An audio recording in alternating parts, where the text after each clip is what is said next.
Обучение в российских вузах всегда считалось престижным. Такую возможность предоставляет жителям Абхазии и Россия, которая ежегодно выделяет квоты для поступления в высшие учебные заведения на целевые места.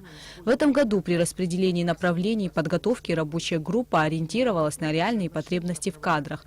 По словам главы представительства Россотрудничества в Абхазии Вадима Чеха, это те направления, которые способствуют социально-экономическому развитию республики. Мы на данный конкретный момент, это представительство Россотрудничества в республике, можем констатировать, что отборочная кампания закончена. Отобрано 50 кандидатов. Ориентировались на реальные потребности республики в кадрах, имея в виду, что таковыми потребностями являются так называемые потребности в драйверах развития. В первую очередь речь идет о таких направлениях, как промышленная экология и биотехнологии, куда входит производство продуктов питания из растительного сырья, животного сырья. Также речь идет о сельском хозяйстве, лесном и рыбном хозяйстве. Понятно, почему в республике эта отрасль важна с точки зрения развития экономики. Речь идет о сервисе и туризме.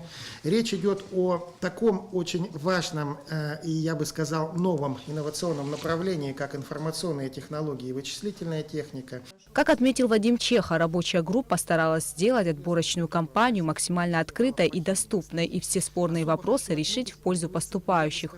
Большую часть рабочей комиссии составляет абхазская сторона во главе с министром образования Эдгуром Какоба и его заместителем Дмитрием Гварамия. Отборочная кампания состоит из 2 этапов. Отборочная кампания проходит в 2 этапа. Здесь, на территории Абхазии, проходит только первый этап. Первый этап означает, что мы вместе с абхазской частью рабочей группы отбираем лучших детей на обучение и помогаем им сформировать свое досье. Досье – это пакет документов для поступления в российский вуз. На этом первый этап заканчивается, и выбор города конкретно, и выбор вуза – это уже второй этап отбора. Причем здесь не кандидаты выбирают вузы, они могут выбрать только желаемые, то есть те вузы, которые они больше всего хотят.